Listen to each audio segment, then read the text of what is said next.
$73,000 restitution to U.S. Treasury to be given to AT&T.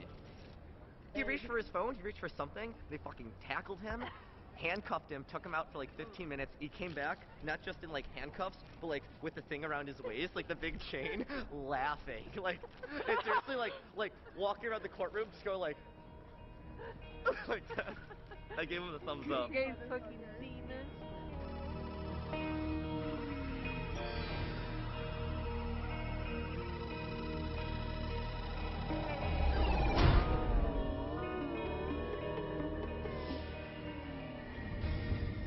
How dare you be skillful? How dare you utilize your knowledge? Fucking absurd. And of course it's AT&T's fault. They are responsible. How can you say that the company that designed the website is not responsible for their security? So the federal prosecutor said during Weave's trial that just because he has a special skill, he shouldn't have power over other people. That's how they view it, you know. And it's not incorrect to say that people who understand computers have you know, power. It's just I don't think the answer is coming down on our prodigies and our geniuses. Well, I'll put it this way: there was a time when you hacked a company and the company hired you. Now it's you hack a company and they come and they beat the shit out of you.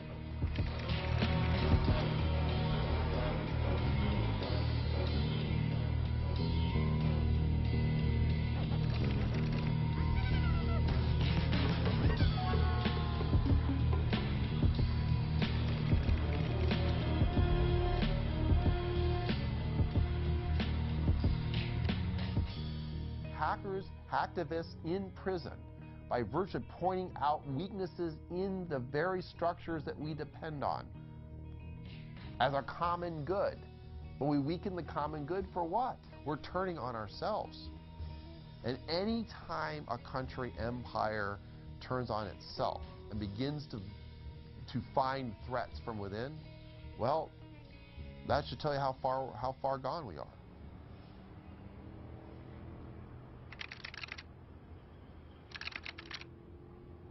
Howdy, Internet.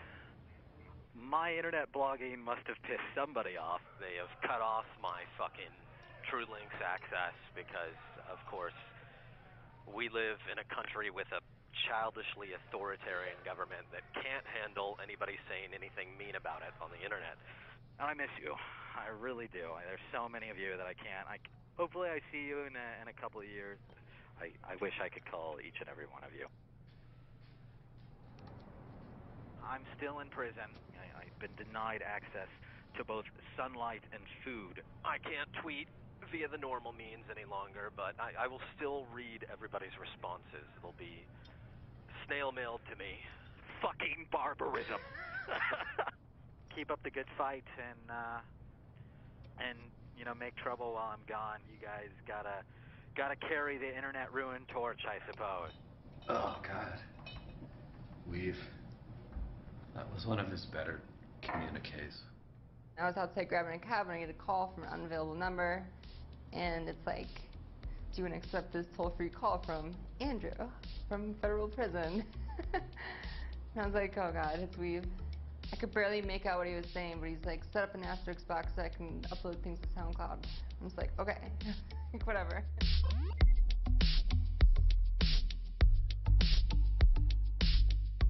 He had email access for a month, and then they took it away because they figured out that he was sending messages to another person who was tweeting them out from his account. He and someone else had like code words set up, so if I said like, say this to my mom or something like that, then the next line would be a tweet. They were trying to shut him down, and we found a way to subvert it. ISS, best client.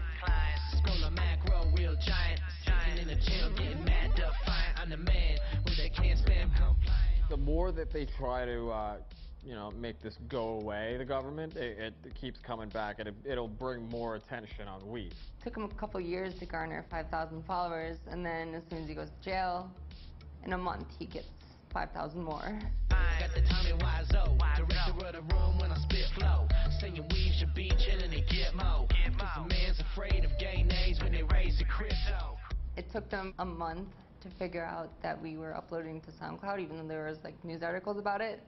And just A few days ago, we looked at the caller ID, so we had 2 mysterious phone calls. One of them was from U.S. government, all capitals, and the other one was from Federal Bureau of Prisons. Ever since then, we haven't heard from him.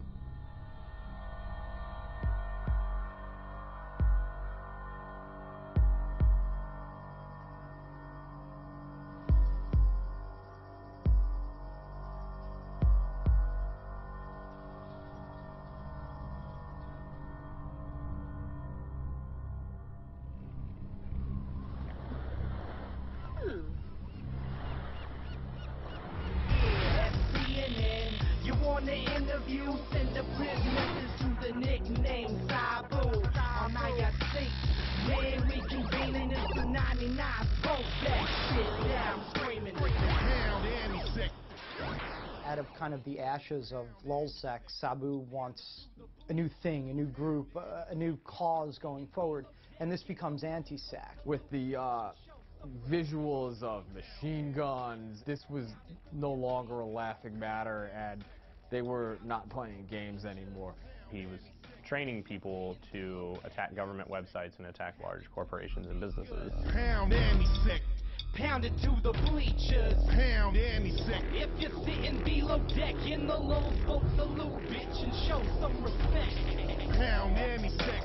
Pound it through your... Greetings, pirates, and welcome to another exciting Fuck FBI Friday release. For Fuck FBI Friday, we are releasing 1 gigabyte of private emails and documents.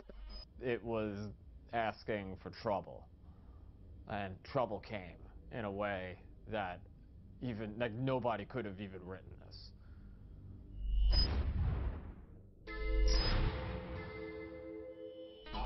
Anti-SEC culminated in Christmas of 2011 with the Stratfor hack. I remember being with my family around Christmas, glued to my computer, looking over, trying to interact with my family, right, at the same time as, the Stratfor stuff's going on, and I guess there's that glee that happens, right, the glee that happens whenever, oh, this happened, this big hack. Some people are just hanging out, because it's I'm a devotee to train wrecks, and other people are, seeking out knowledge. Stratfor is a private intelligence contractor. They act as a outsourced private version of the CIA. The national security journalist Joshua Faust maybe, he said that Stratfor is no different than a private investigator, but PIs don't have the sort of clientele that Stratfor had. Hunt Oil, National Oilwell Varco, Emerson Electric, Dell Computers, Northrop Grumman, Lockheed Martin, Department of Homeland Security, Defense Intelligence Agency, U.S. Marines, and they don't have the sort of informants that Stratfor has. Israeli Prime Minister Benjamin Netanyahu, Mexican diplomat Fernando de la Mora Salcedo, DEA pilot and sometimes supervisor William F. Dion, giving them information off of JWIC's top secret classified computer network. So that's not the PI that you would hire to see if your spouse is cheating on you. That's Stratfor.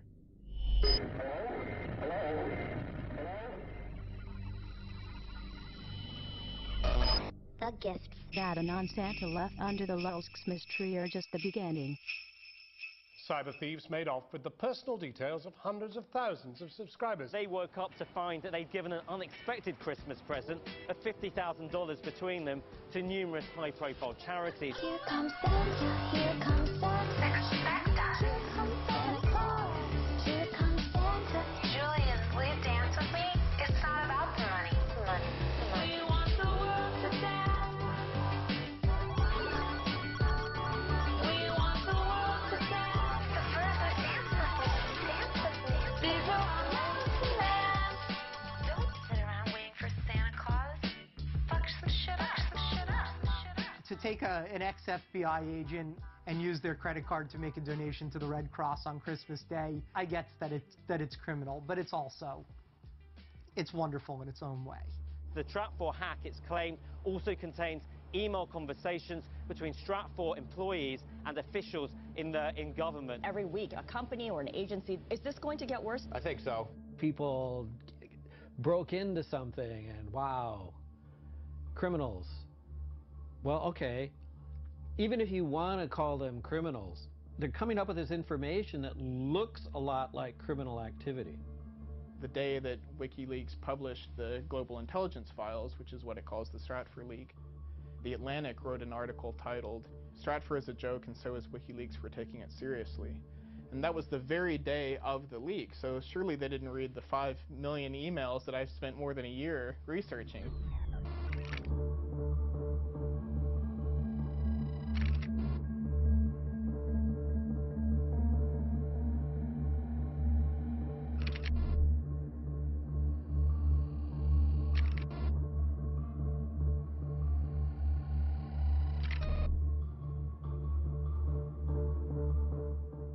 The 5 million emails have just been published.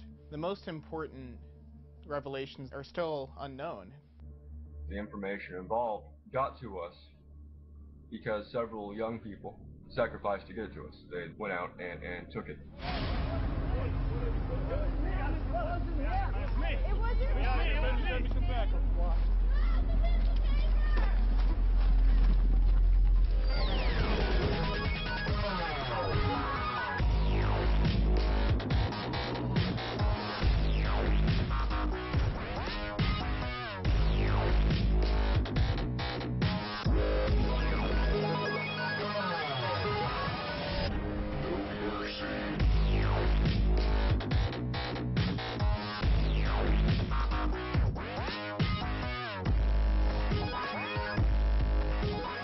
Infamous anonymous hacker Jeremy Hammond, #1 on the FBI cybercrime list, pled guilty to Christmas hacking spree.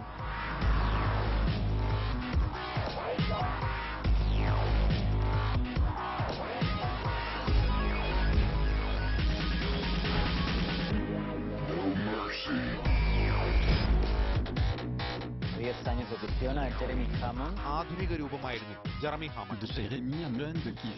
Known as the electronic Robin Hood, Jeremy Hammond. Computer hacker Jeremy Hammond has been sentenced to 10 years in prison.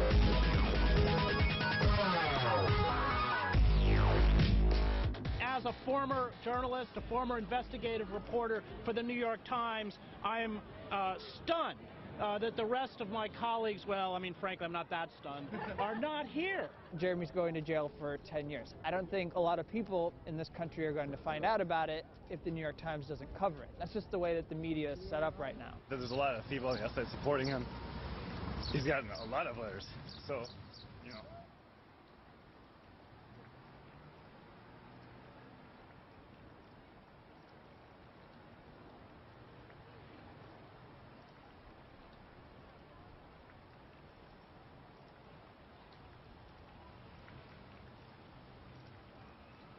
Hammond's actions are acts of civil disobedience, fundamentally. In hacking Stratfor, Jeremy Hammond achieved some degree of transparency. It opened our eyes to things that we needed to see. सच का साथ दिया है और उन्होंने सिर्फ उसी को सामने लेकर आए हैं जो सच था. 25 years after Bhopal, after a gas tank released toxic gas into the city surrounding the factory, they were monitoring dissent and demonstrations against Dow Chemical.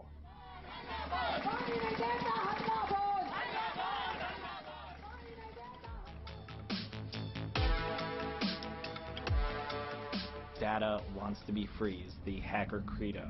The real questions we need to be asking is, you know, when this data is, you know, shared with people, who is it benefiting and who is it hurting? Jeremy's apartment, you know, is just books scattered about the floor, books on the shelves. What could be more dangerous than books? The internet. You know, which is really just one giant book about all of us being written in real time.